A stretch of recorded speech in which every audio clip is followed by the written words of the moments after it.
Good afternoon, Liberty World. My name is Dan Fishman. I'm the Executive Director of the People for Liberty, and you are watching the Liberty Lunch Power Hour.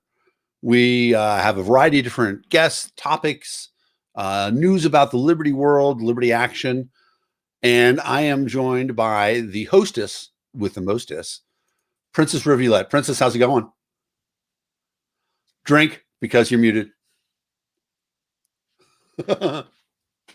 Hi guys, I'm Princess Rivulet, but only on the internet, but always day drinking. So I have my red wine today. It's a Merlot. Do you like Merlots, Dan? I like Merlot. I like Chablis, and I like Chardonnay.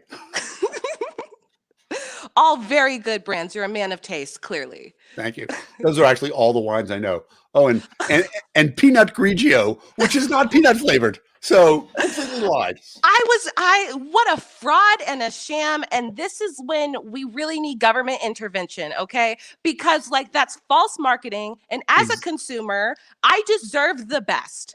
Exactly. I mean, everything else that has peanuts in it, like it says peanuts, warning contains peanuts. I actually bought a bag of peanuts at the ball game the other day, and it says warning contains peanuts. So you would think, warning. What the fuck else is in it?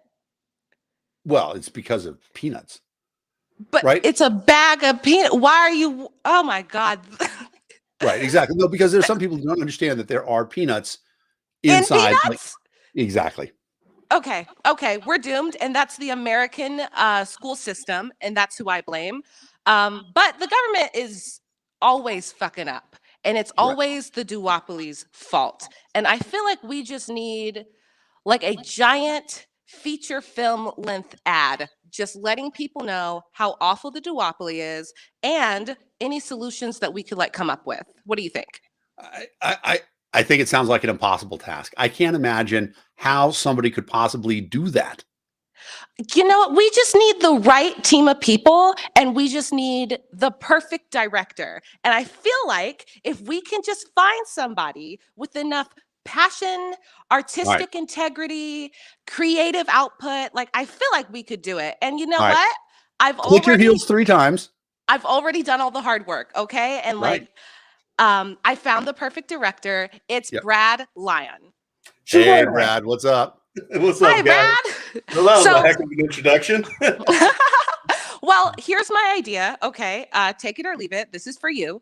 I feel like you should make a movie, a documentary of sorts, because you have such an immersive directing style and you're such a down-to-earth storyteller. I feel like you could really reach people in fixing all the issues in our nation, okay? So what do you think so far? Interesting. It's a valid concept. No, I'll stick with horror films.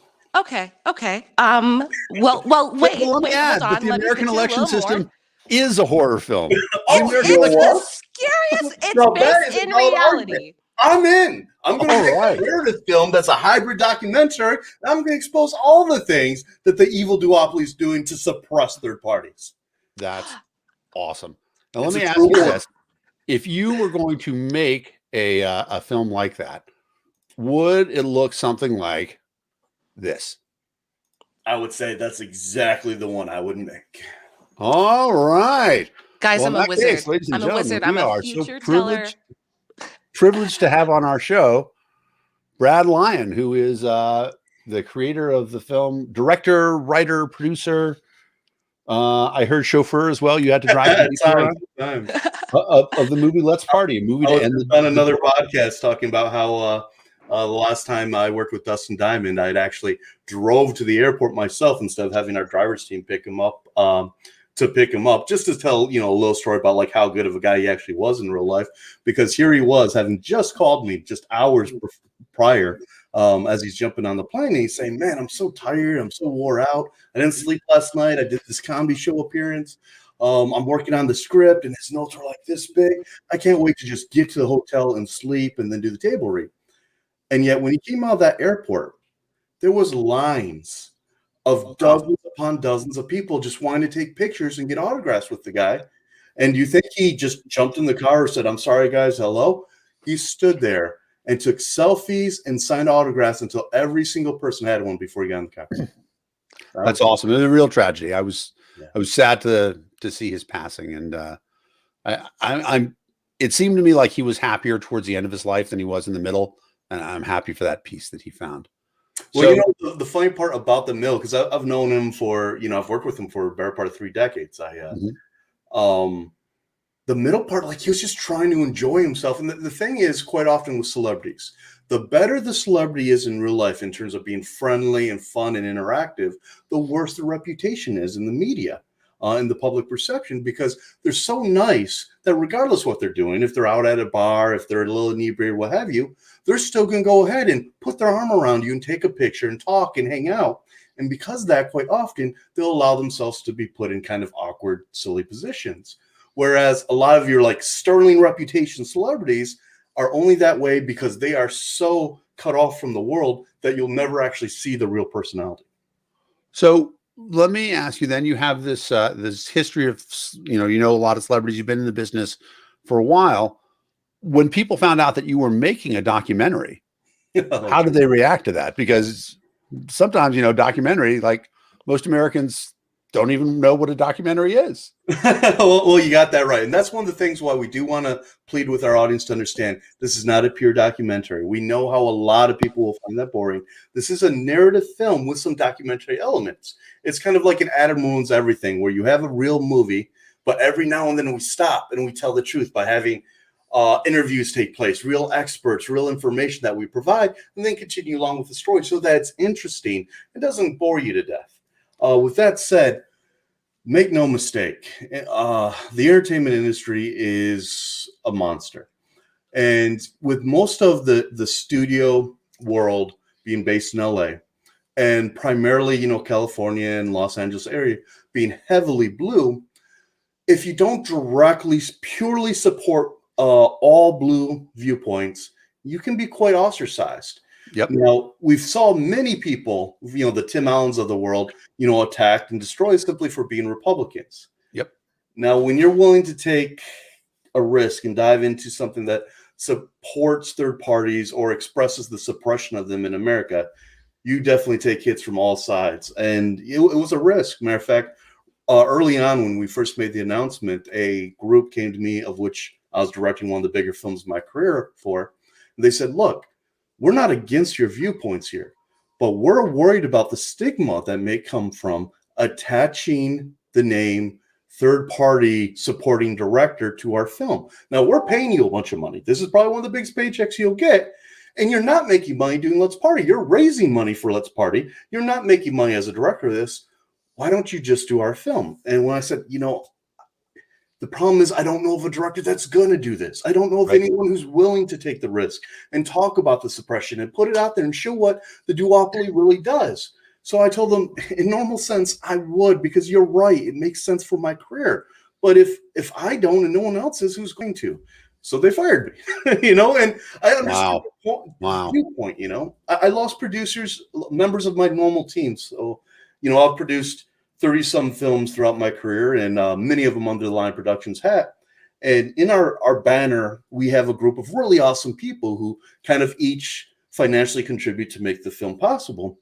And a number of them actually pulled away because of the risk we're taking here. But sometimes the message has to be more important, which is funny to say from a guy who normally makes. Well, the point is that, right, the signal can't be stopped. So if you were to ever look me up in IMDb, you'll find my one entry for I Am Gary Johnson, where also a documentary about the 2016 campaign. And that's a movie that actually did, and just as I have to name drop for myself here, I did go to the Sundance premiere for that. However, something that people don't realize is that a lot of movies get started that don't get finished, and it's because of money. Yes. And so that's exactly what happened to I Am Gary Johnson, is that because it was a political film and it started to be critical of, the 2 other presidential candidates in 2016, money dried up and that movie never got made.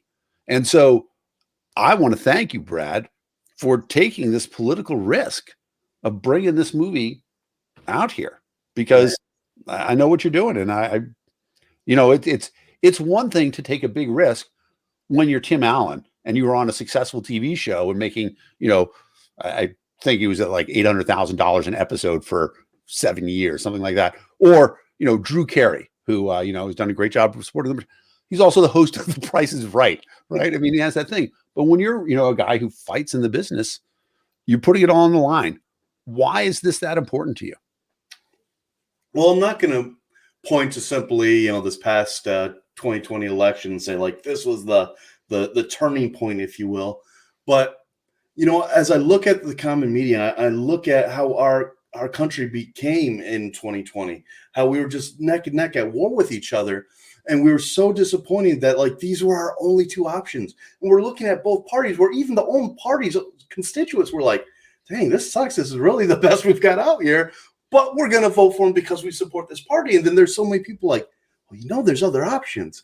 And they just don't grasp it. You'll talk to people and they don't even understand that these aren't even our original parties. They're absent of the fact that, the Republican Party is a third party, who came into power, and they're just not familiar with the history, and they're not familiar with the things that the duopoly has done, and rightfully so in their mind, because their job is to make sure their candidates win. So if they can suppress and beat out another candidate, that's all they're doing. They're attempting to do their job. It's not that I'm going out here and saying every Republican or every Democrat's evil. I don't actually believe that. This film isn't just about libertarians nor Greens. This film is simply about giving every person a voice and letting people know that there are options. And when we're stuck with two potentially bad candidates, we're not stuck with two candidates. There's numerous other candidates, and we might have better options that will literally listen to everyone and try and be the voice for everyone. Because in our current political structure, we're no longer about politicians that are trying to talk about their platform and get their platform across and make a difference. We're now in a political structure where all they have to do is point fingers at the other guy and say, don't worry about what the heck I'm going to do. You just don't want to vote for him. And that's not the America I want to live in. We're better than that. And if I can do any part to change that, I will. And we used to know that. So I'm going to come to Princess with a trivia question. Which presidents on Mount Rushmore ran as third party or unaffiliated? Dan, I went to public school in America. Are you kidding right now? Well, first of all, which presidents are on Mount Rushmore? Okay, it's Abraham Washington. Lincoln, it's Teddy Roosevelt, it's Yep. George Washington, it's and Thomas did Jefferson. I say Teddy? Thomas Jefferson. Yep. Okay. I want to say George Washington did not run under a party. That's correct. Unaffiliated. And didn't believe in parties. And didn't believe in them. That's why he's my president, the only Yep. president that I acknowledge. But so also Thomas Jefferson ran as a third party because his party, the Democratic Republican, had never existed before. Okay, I could have got that if you gave And me then 2 more seconds. Abraham Lincoln Was ran a as third party because Republican. he was the first Republican. Exactly, third party. And then Teddy Roosevelt ran as a bull moose, also as the third party candidate. So every so the president. answer was all of the above, Dan. Ugh. Yep. It's one of those tricky SAT questions. I didn't take the SATs. But Brad, I really appreciate your passion behind this, because I think a lot of the fear comes from ignorance of just not understanding, one, how the system works, because many people like me went to American public schools and they don't teach you that. But I do know the mitochondria is the powerhouse of the cell. Very important. Don't forget. So to be able to have this project that's like easy to grasp, very immersive from like the clips that I've seen, it's going to be able to reach people not only at their like minds and where they vote, but at their hearts and passion for their nation. Well, I think you hit it right on the head. Quite honestly, there's millions of Americans who, if they understood like, oh, this is what my party does actively to suppress third-party growth. And it's not that third parties can't be successful, is that they're spending upwards of $84 million a year combined as a bipartisan committee to suppress third-party growth. I mean, if you just simply understood things like how the presidential debates take place and just what happened to this country since 1994 after the 1992 elections, in which all the things they implemented to stop third-party growth, you'd be like, well, shit, I'm just kind of, I always thought I was being lied to, but geez, it's kind of point blank right here.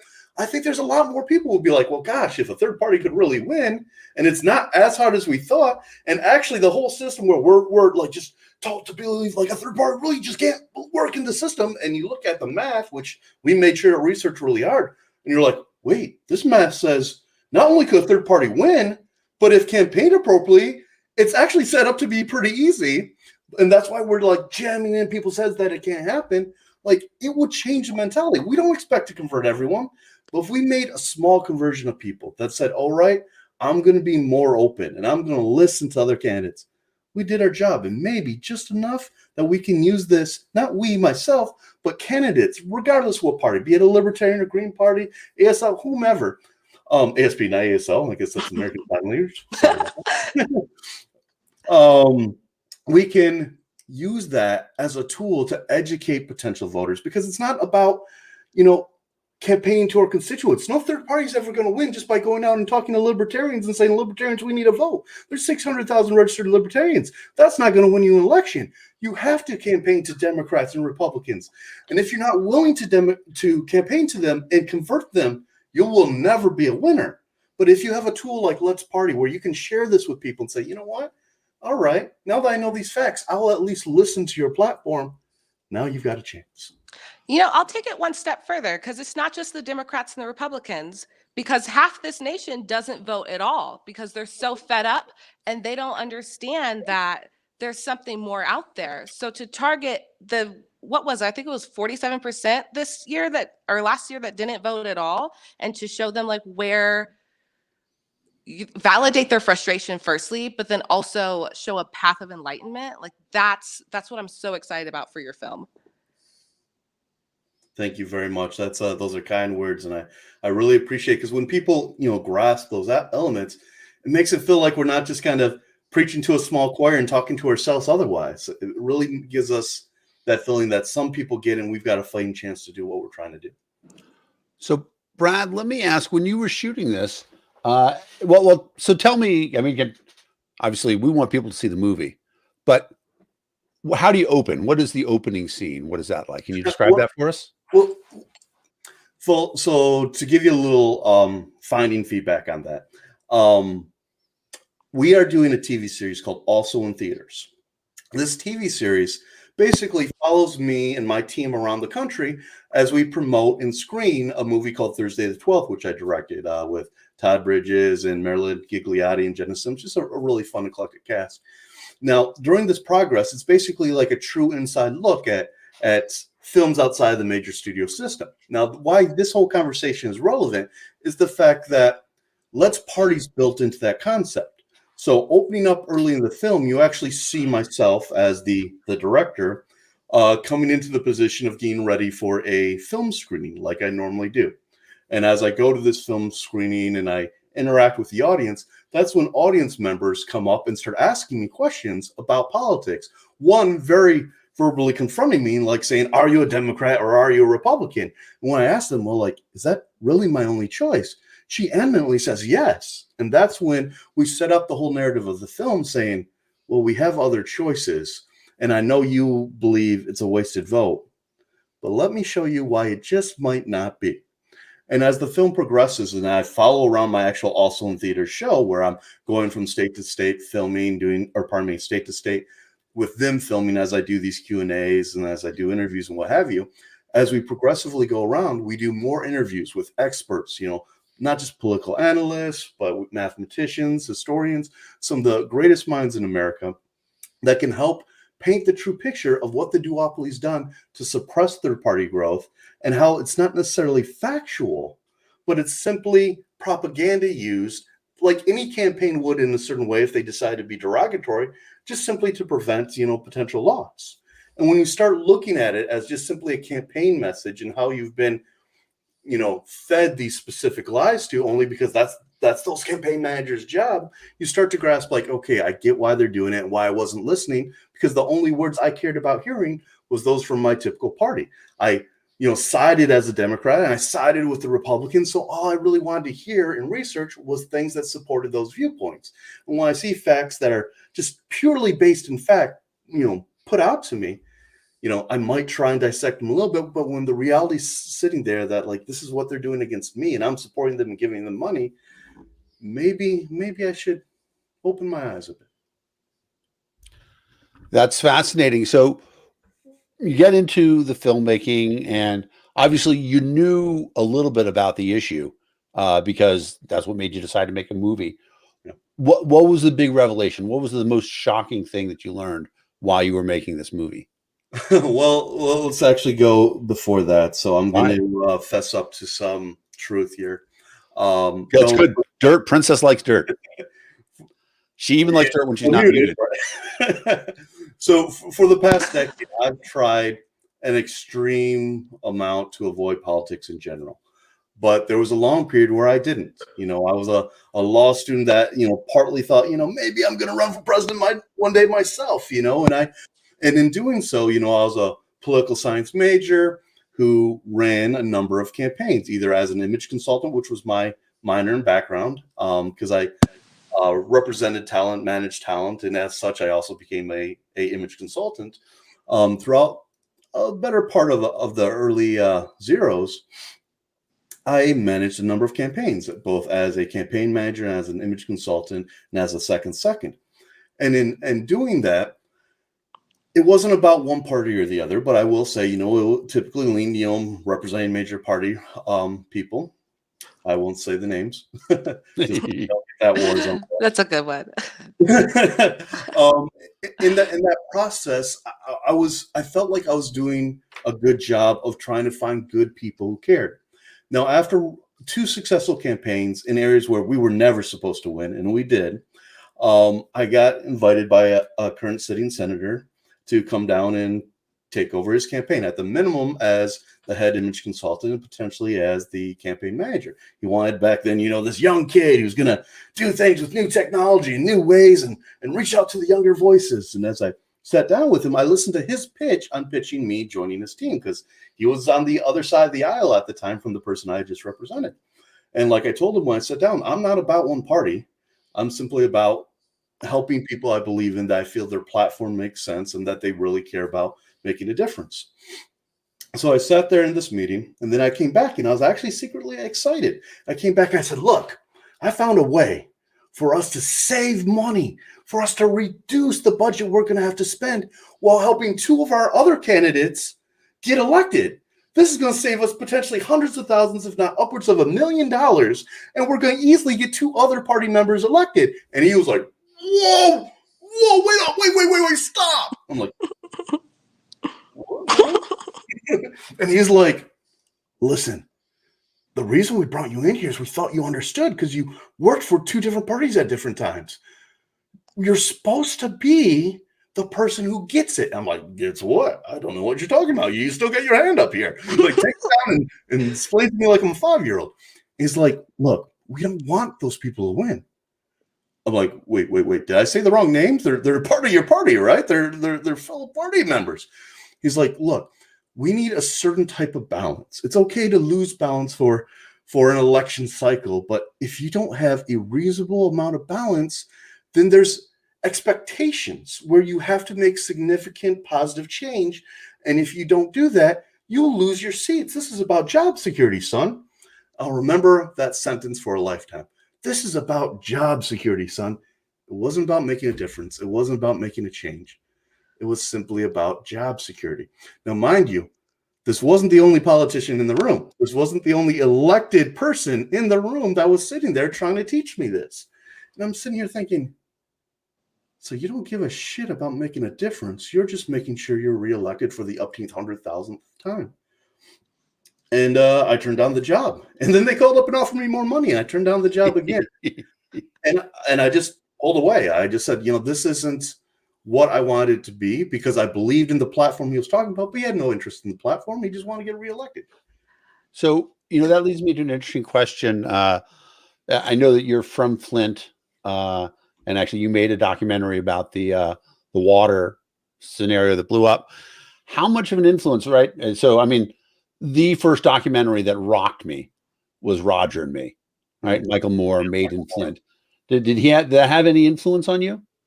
Well, honestly, it's kind of reflectively the exact opposite, because as a relatively bigger guy who happens to be from Flint, even though Mike's from Davidson, actually. But, you know, I'm technically grew up in Flushing, graduated from Swartz Creek, went to a Flint school for a while, but Michael didn't necessarily ever go to a Flint school. Regardless, we all kind of claim Flint. It's like someone who doesn't live in Detroit claims Detroit. Sure. Gross point. Exactly. Exactly. So throughout my entire career, I got compared to two people early on. They're like, "Oh, you look like Kevin Smith. You must make his movie." I see that too. Yeah. Like, I get it. And luckily, he's one of my like cinematic heroes, not from the terms of the way he directs, but just the way he writes and the emotion he typically will get out of an actor by simply letting him act. But then when it comes to Michael, quite often people are like, "Oh, you're like Michael Moore." I'm like, for the entire early part of my career, I'm like, "No, I make narrative films. I actually do what he wanted to do, but couldn't." So finally, and I knew his ex-wife, and I've bumped into them a couple times, and albeit his politics, regardless if you agree with him or don't, he does try and be helpful. He helps the community. He donates to a number of theaters throughout the state and throughout the country that are independent theaters, trying to keep them alive. And he's not like a mega rich man, so like the things he does, is pretty impressive for the resources he has. They run a great festival up in Traverse City called the Traverse City Film Festival, obviously. So I'm definitely a fan, and I like his work, but I won't necessarily say it was Michael Moore that inspired me by any means. But I will say I do research a lot of his films and watch a lot of his documentaries because he is arguably one of the greatest masters of documentarian work in the country. If you just took the politics out of it, his documentaries are brilliant. That that scene in Roger and Me where that young girl is killing the rabbits. Yes. That's one of the most powerful scenes I've ever seen. And it's just unbelievable. Yeah. So let's go back to your movie and Let's Party. How the name is clever. How many other parties besides Republicans and Democrats did you find out more about than you ever wanted to know? Well, I always leaned for the past half a decade. I may have even voted that way. I won't share the way I voted, but I've leaned third party for a number of years. And when I say lean third party, there's specific parties that I tend to be drawn to. Quite often, let's say, for instance, not saying I am a libertarian, but let's say I was a libertarian. If you could take out the infighting within the party, there's a lot of beautiful aspects of the theology and the ideology of the party that, I think is fantastic. With that being the case, when I did start promoting a film that wasn't about it, I wanted to make sure I opened my eyes and ears to every third party I could find, and to make sure that I made people understand we're working to be a voice for everyone, even the people I don't necessarily agree with. So that's why it's so important that I take my own politics out of this, because I'm not going to work from a biased standpoint. This isn't about, even as we said earlier, it's not about hammering the Democrats or Republicans. I even want them to have their voices heard too. I just want everyone's voice to be heard. And that's why it was really important to make this a coalition. We have this group on Facebook with like 1,500 people, I think almost 1,600 people now, where it's people from all over, from all kinds of third parties, which is amazing when you see members of the American Solidarity Party, sitting here with Greens and Libertarians all in the same thing, saying, "Yeah, let's do this together."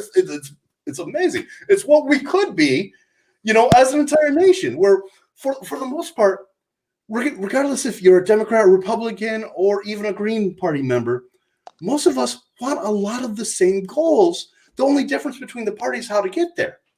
And that's what they argue about. We're like, this is the only right way, and this is the only right way, and they beat heads over it.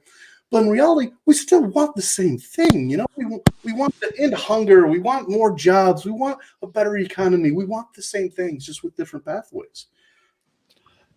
So I want to go quickly to that. The question that came up, Casey Daly wanted to know, wrong one. What are the distribution plans? Are you to the point yet that you're getting ready for distribution?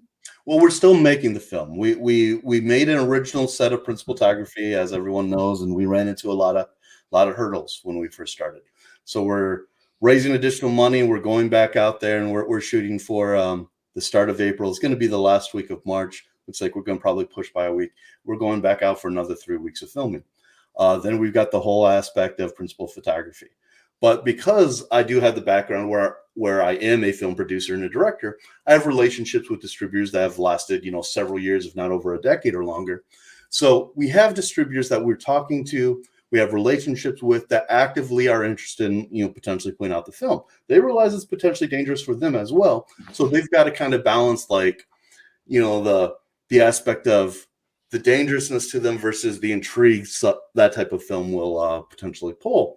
But at the same time, regardless, we've got good things in establishments from standpoint. We have relationships where we've been on the shelves at the Walmarts. Sadly, Family Video just gone, the last great DVD and Blu-ray rental, but we're on the shelves at Family Video, and we've got a good situation with Amazon Prime where we know, as long as we quit referring to this as a documentary, we can release it through Amazon Prime as long as it's released as a narrative film. So there's plenty of options where the word will get out, where we have the ability to have a wide audience. I mean, heck, beyond Netflix, Amazon Prime is in, I think, 141. There's 141 million subscribers, if I believe. Yeah, it's huge. Yeah, that's a massive number. And if you think that's subscribers, that's households. So that's multiple people potentially that can see it. You're talking the majority of the country will have access to actually seeing the film. All we have to do is release it and get the word out that's worth seeing. That's awesome. So, Sarah, Princess, when is the last time? What do you remember? Any other documentaries that you've watched? Anything that you stuck out? My favorite documentary is it's a documentary about, and I'm drawing a blank on the name because I've been drinking, but I thought she was doing it on her phone. Documentary. It's like 50, no, I know it. It's like, oh my God, it's about the police, the corrupt police in New York City, and their cocaine dealings when the war on drugs was raging, and you get to follow this cop as he goes from a rookie into being a corrupt cop stealing people's money, into working for the cartel, and then into his partner snitched on him and wore a wire when they were going to kill a wife of a drug dealer. And I need to know what this documentary is called because it sounds like a horror film, but it's actually really interesting. I'll give you a chance to look at it. It talks about, but you talk about one of the important things, that documentary allows a long form investigation that, you don't see on the nightly news or anything like that, where everything's done in sound bites.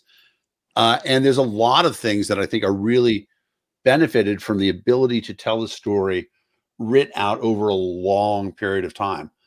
Can you talk about that, Brad, about how, having this longer period of time to look at it? And and you started, when did you start shooting? Oh goodness. Original principal photography was, let's see, September. Don't quote me on this, but I believe. Yeah, the 7/5. Thank you. I believe September of last year was when we originally went out and shot for about 10, 11 days. So you've been shooting through 2 administrations. That's correct. And honestly, our original goal, it was extremely ambitious. We wanted to create a film prior to the 2020 election day. And we had everything set up to where we had this great team ready to edit a feature film in an amazingly quick. So normally, a feature film that's, let's say a 90-page script, we'll take a studio 9 to 12 months to edit without major CGI. And that's with a 200-person team.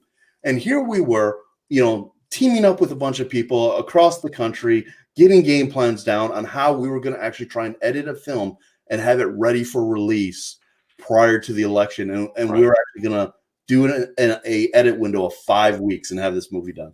And it was super aggressive. But we really believed in it. We believed it was possible. We set out to shoot, but we kept running into hiccups. And we did a great job, from a crowdfunding standpoint and getting resources initially. And we believed that we were going to, keep that momentum going. But the moment I hit the road, we started to die. We didn't get the support we needed for the film. And we thought if we stayed at that support level, we could afford to have that editing team in place. But once we were on the road and we're, past a week into, and we saw we weren't progressing at all when our team who was on the road wasn't there to help, all of a sudden we're like, we're going to be dead in the water with this. And the film we were shooting then would just not have worked if we missed the election day. So with that being the case, we came in, I think, around the 12th or 13th day. We talked with our large group. We were very transparent, and we said, what's your opinions? I know we have ours, and the reality is, if we can't get this done this way, we have to replan to make this a film that can be kind of something that is never held down by the impact of what specific election is or what year it is. That's interesting because chances are pretty good that you'll actually be in your third administration, because I'm pretty sure in April Kamala's going to take over. And so doing this documentary about third parties is hot right now. Everybody said I just saw an article that 60% of Americans favor a third party. What do you think is the biggest opposition to a third party gaining any significant traction? Ourselves. Infighting. Oh, I thought you meant me personally. And I was like, it could be me. Genie Princess.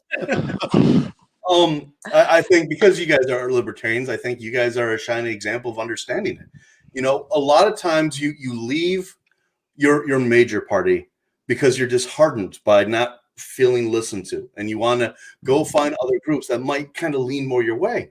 But as you get into some of these other third parties, the friction, makes you disheartened with the fact, like, can we really move forward? Can we progress when all we are is infighting over, like, who's the top chief amongst the libertarians?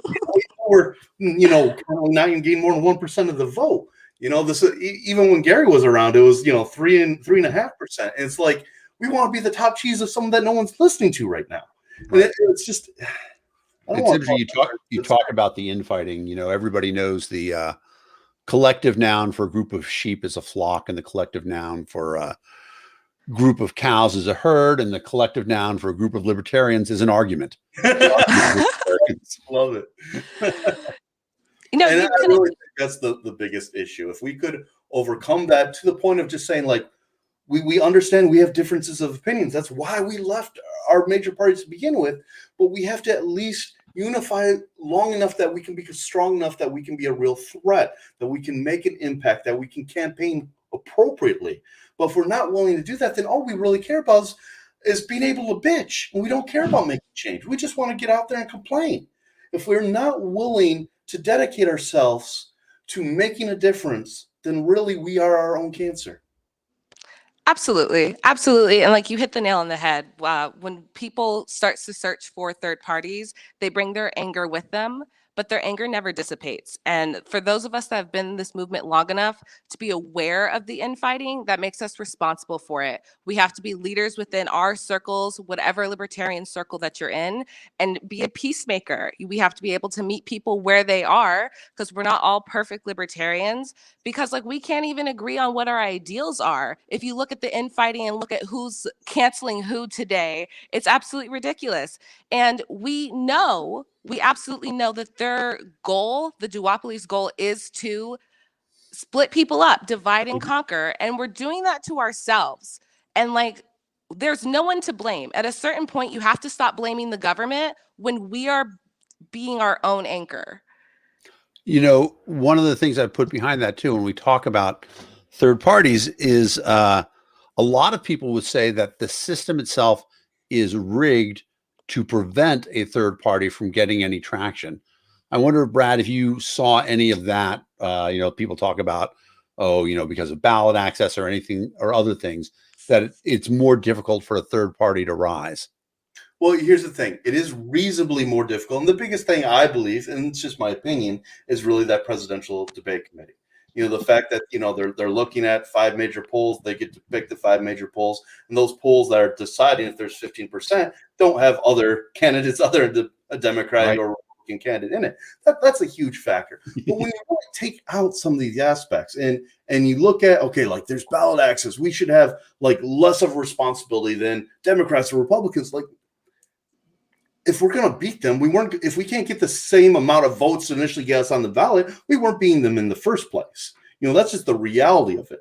So, I mean, mathematically, in a lot of our arguments, there's some validity to them. And yes, Democrats and Republicans are actively working to suppress us, but it's It's not something we can't overcome. A lot of times it's our campaign structure. We'll take the libertarians for it. No, you know what? We'll leave it unnamed. Let's say you spend only about $3 million or so of campaign money, right? Yep. That's all we're able to raise, which is fine. We got $3 million. All right, let's do what we can with $3 million. But then our idea is, let's take a bus around the country and talk in each state for like 14 minutes, and then go to another state and think somehow in 14 minutes, rallying only to our own constituents, we will have changed the world and got a whole bunch of votes. It's instead, we have to look at it mathematically. We have to look at the handful of states that have a large independent voter base, that have a lot of swinging Democrat and Republicans. You don't have to win all the Democrats or all the Republicans. You don't have to even win all the independents. If you can pull a 10 or 15% Republican and Democratic base and pull a 20% independent base, there's numerous states in which you can actually win. But you have to spend time, effort, and resources in those particular states. So instead of running over to a state that has 85% red or 79% blue, they've already created the map for us. They did the hard work. Any great campaign managers come in and say, what in the world are you doing? You've got to fight in the handful of spots where you can actually win. And if you do that, you can gain electoral votes.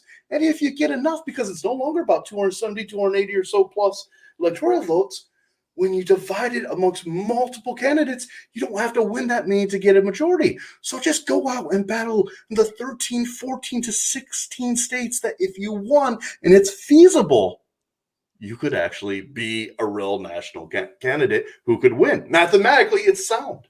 Yeah, so I can speak to this. This actually was the strategy of the Johnson-Weld campaign. They identified 10 states that were the battleground states. And you're right about not wasting money in a state where you're not going to win. And honestly, the great examples of this are actually Joe Biden and Donald Trump. Mm-hmm. Donald Trump didn't campaign in California, aside from the fact that California is the most expensive media market outside of Japan. California was always going to vote for Joe Biden, right? And so why would Donald Trump waste any time campaigning there? Joe Biden didn't campaign in Missouri. Missouri, I think, went 2/3 for Donald Trump. There's no point in him going there. Mm-hmm. You're right that there's a lot. It makes a lot more sense, especially with the margins being so narrow. And we saw that in 4 battleground states: Pennsylvania, Georgia, Wisconsin, and I can't remember now the other one. But Joe Jorgensen more than covered the spread. Mm-hmm. And so libertarians really do have a huge outsized influence in that. And so that's a fascinating thing, because even with only taking 1% of the vote, third parties are radically changing thing. And so one of the phrases that you must have come across all the time was that candidate's a spoiler. Yeah, it's an old adage that needs to be thrown out, but the reality is, until those candidates are fighting campaigns to win, maybe that's all they really are. Because I kept hearing from a lot of third parties, like, we're really just battling for 5%, but we're going to talk to our constituents and talk about winning the presidency. So I'm sitting here with like supposed campaign managers who have no experience whatsoever in campaign managing, but they're volunteers. So, hey, let's get them. Even though the average, senatorial campaign manager is only making like 71, 73,000. So if that's the case and you're making less than 100 grand, I don't know, we have maybe $3 million. We probably could afford a real solid campaign manager. Just saying, no offense to you guys out there, but like, don't put together a team of a bunch of volunteers that don't know how to win the fight.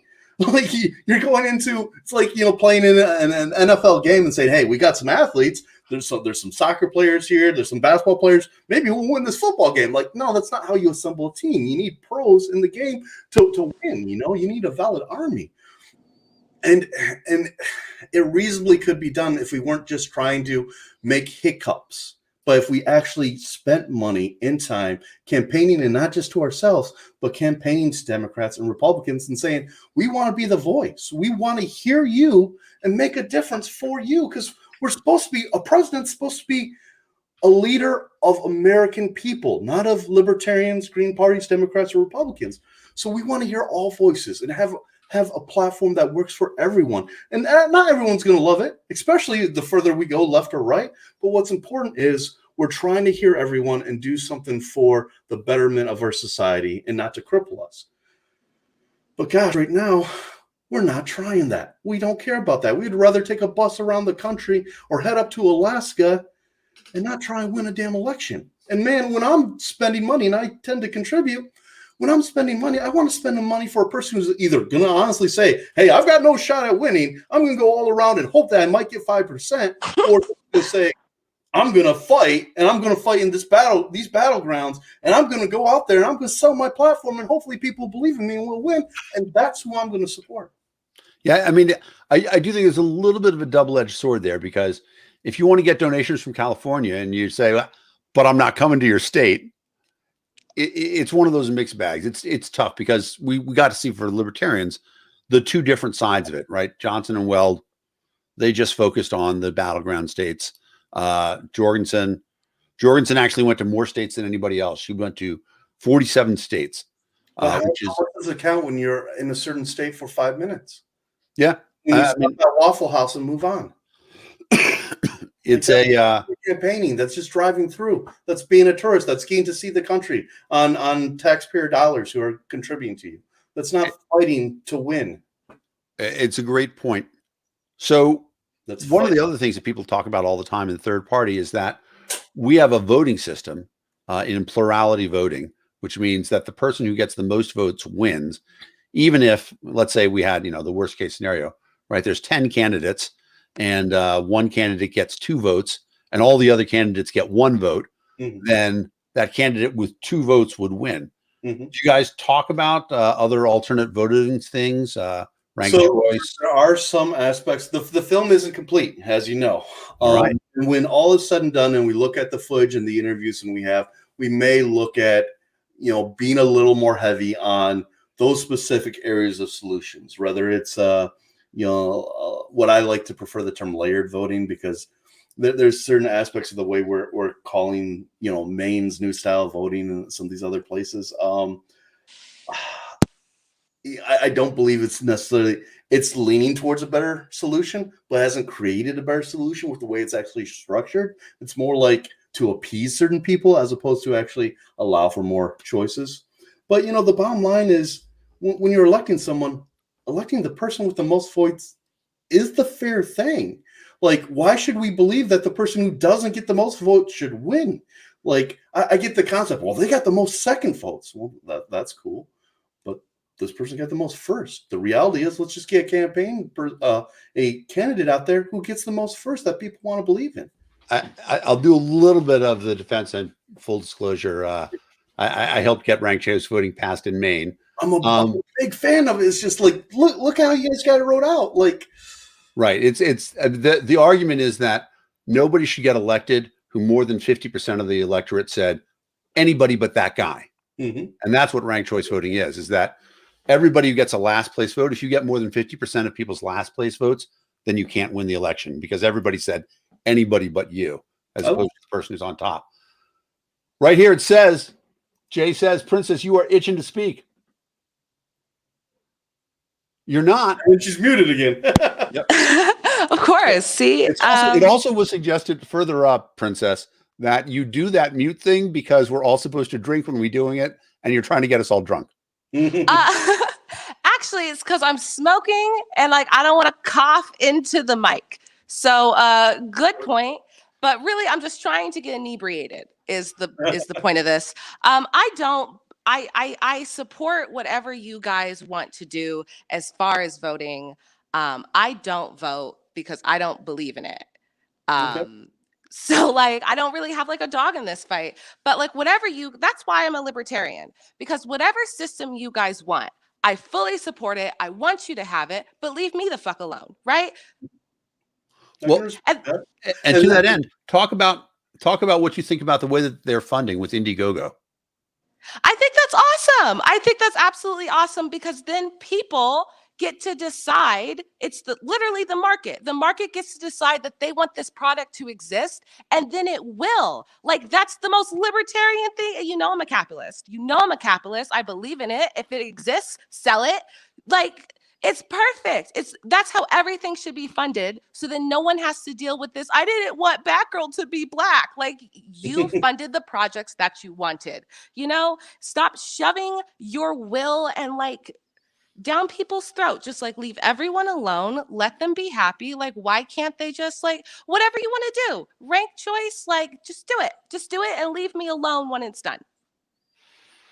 That's awesome. So let's talk a little bit for you, Brad, about some of the liberty of having an Indiegogo campaign as opposed to a traditional funding path. No, there is a ton of freedom in that, and I agree with you 100% because you're supporting people's views. People are coming out and saying we want this project to exist, so you're creating it for the people who actually want to see it. At that same time, it frees you up to create your film, to actually not have to abide by what a studio says or what certain producers say.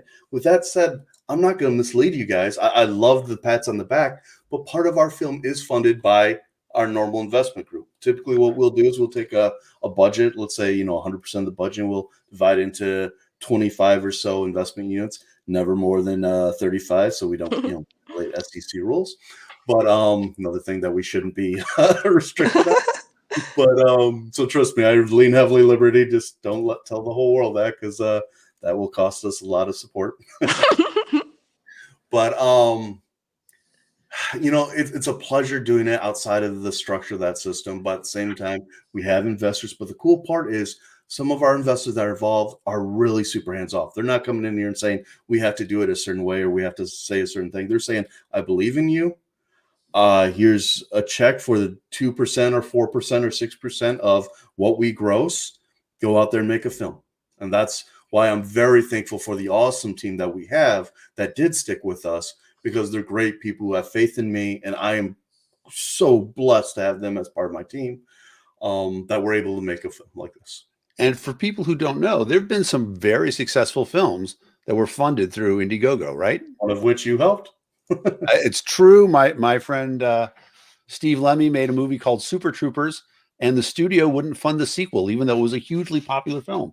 And so they went to Indiegogo, and they got so much money, they were able to make. And the nice thing about it was the fans really got to do it. If they reached this spot, there would be an extra scene with this character. If they reached this spot in funding, there would be another maple syrup chugging scene, stuff like that.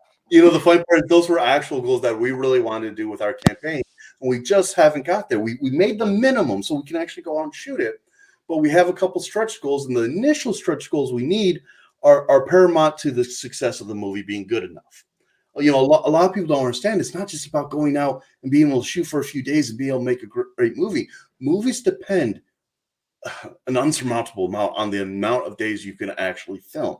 So right. The less days you can film, the more you have to squeeze into one day. So you don't be able to make it cinematic and make it look like a great, studio film. So right now we're trying to get some additional equipment that will help us. That wasn't in that minimal budget.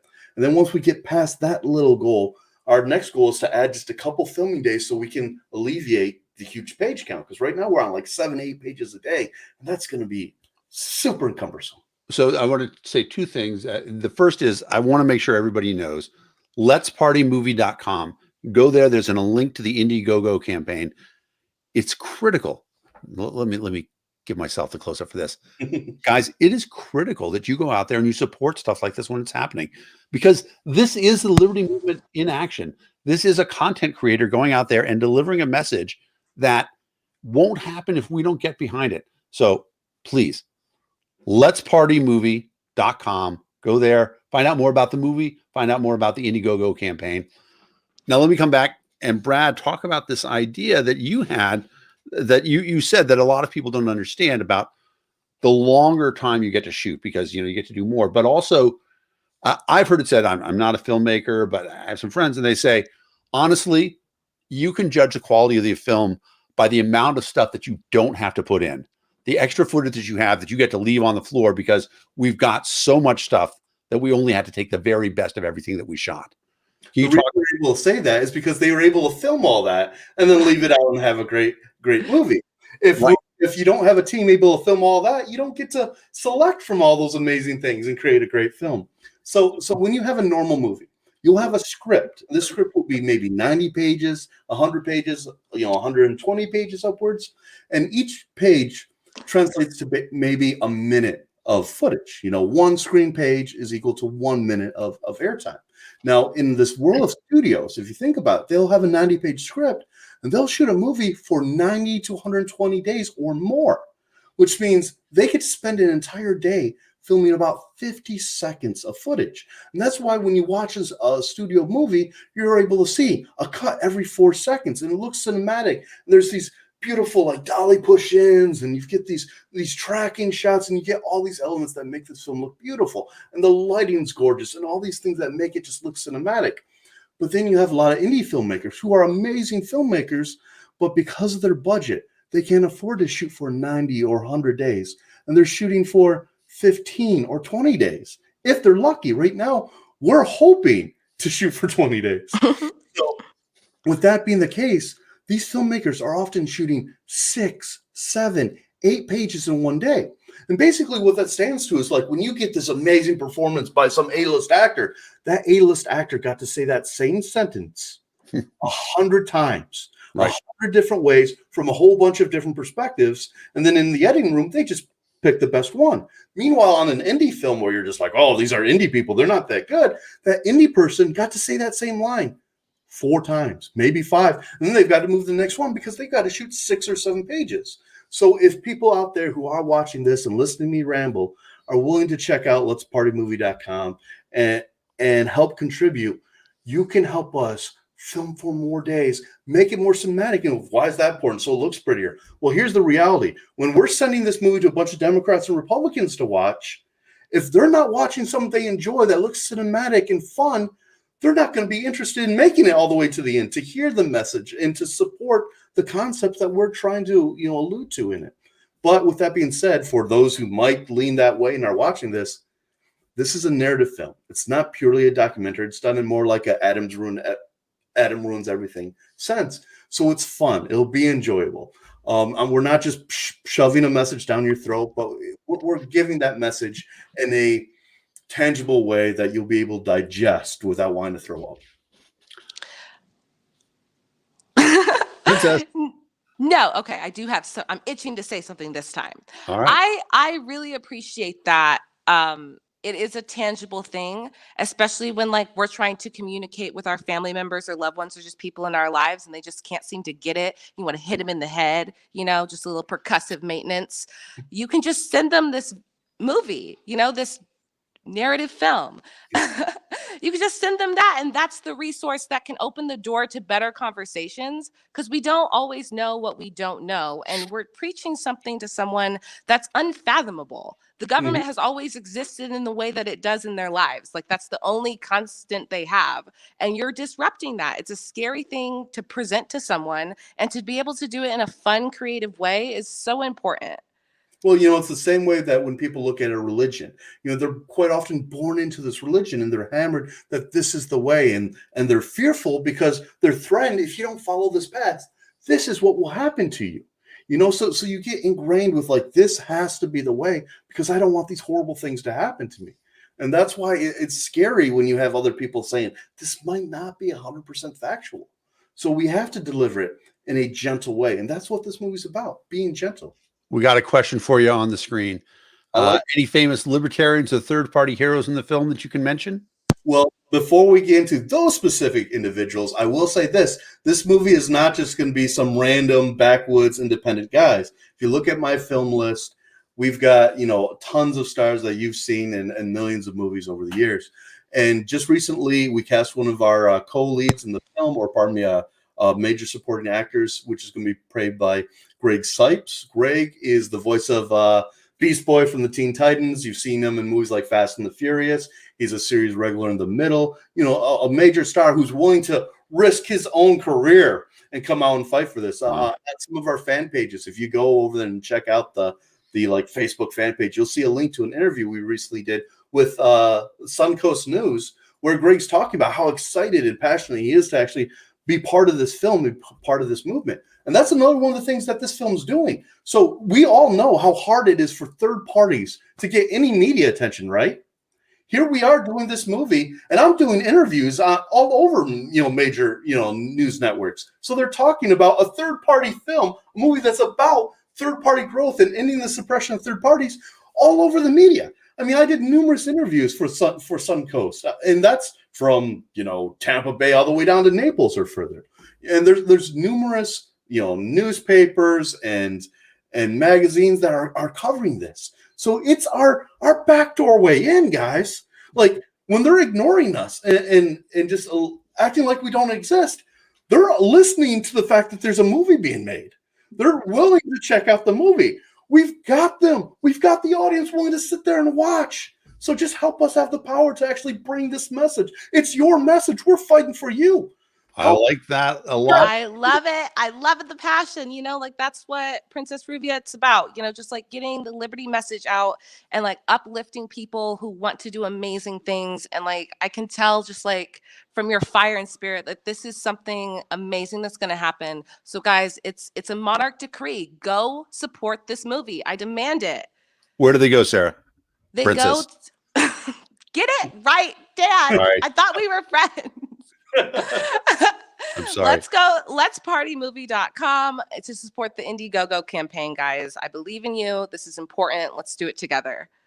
That's awesome. We are coming up to the end of our Liberty Lunch Power Hour. Our guest has been Brad Leo Lyon. So just want to mention also that people want to know more about you. They can go to bradleolyon.com because you've got a lot of films out and people should check them all out. But this is the one that needs money now. So let'spartymovie.com. Click on the Indigo campaign. And honestly, $10, $20, something like that. If, this video is probably going to be viewed about 5,000 times. If everybody were to give $10, that would be $50,000. That's several days of shooting. Yes. It's going to make a big difference. So please find a way to go, way to get there. Thank you so much, Princess. Thank you so much, Brad. You guys. Thank you so much. Watching, please support them too. These guys are the ones helping give us a voice. So go over to People for Liberty. If they've got a donate button, contribute to them too. We need people. That's awesome and very generous. Thank you very much. And we will see you guys sometime soon. Bye, guys.